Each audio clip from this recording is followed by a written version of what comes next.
இது என்ன சாப்பாடுன்னு சொல்லி யாருக்காவது தெரியுமா? இதுக்கு முன்னுக்கு பார்த்துருக்கீங்களா? இல்லாட்டி இதுக்கு முன்னுக்கு சாப்பிட்ருக்கீங்களா? அப்படி ஏதாவது உங்களுக்கு தெரிஞ்சிருந்தா எனக்கு மறக்காம கவுண்ட் பண்ணிட்டு போங்க. உங்களோட அனுபவத்தை என்னோட ஷேர் பண்ணுங்க. Okay okay. இதை பற்றி சொல்லக்கு முன்னுக்கு என்ற சேனல் ஒரு சப்ஸ்கிரைப் பண்ணி விட்டீங்கன்னா எனக்கு உதவியாக இருக்கும். இன்னும் 50 சப்ஸ்கிரைபரை கூடி நான் இன்னும் ரீச் பண்ணலை. இது என்னடா சட்டிக்குள்ளே என்னத்தையோ கரப்பாக போட்டு காய்ச்சிடான்ட்டு பார்க்குறீங்களா? இது ஒன்றுமே இல்லை. ஒரு 200 கிராம் சீனி எடுத்து சட்டிக்குள்ளே போட்டு கொஞ்சம் தண்ணியும் ஊற்றி டக்கு டக்கு டக்கு டக்குன்னு கிண்டி கொண்டிருக்கேன். ஓகே, இவ்வளவு தானான்னு கேட்டிங்கன்னா அதுதான் இல்லை.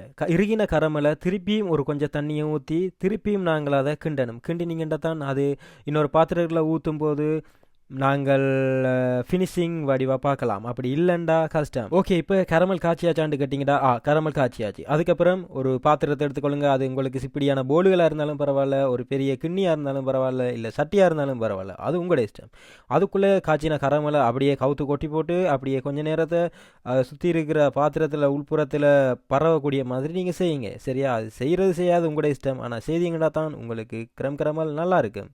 ஓகே, கேட்குறத வடிவாக கேட்டு சொல்கிறத வடிவாக கேட்டு நீங்கள் அதை மாதிரியே செய்து கொள்ளுங்க. அதுக்கப்புறம் அடுத்த கட்டத்துக்கு போகும் வாங்க. 6 முட்டை எடுங்க. முட்டை எடுத்து சட்டிக்குள்ளே அடித்து உடைச்சி ஊற்றுங்க.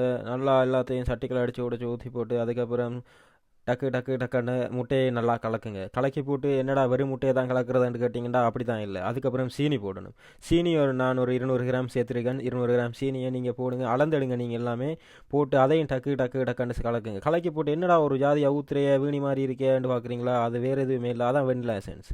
ஓகே, வெண்ணிலா எசன்ஸ் அப்படி தான் இருக்கீங்க. அதையும் கொஞ்சம் அடித்து கலக்கி போட்டிங்கன்னா கரமல்ற முக்கால்வாசி பதம் ரெடி ஆகிட்டு.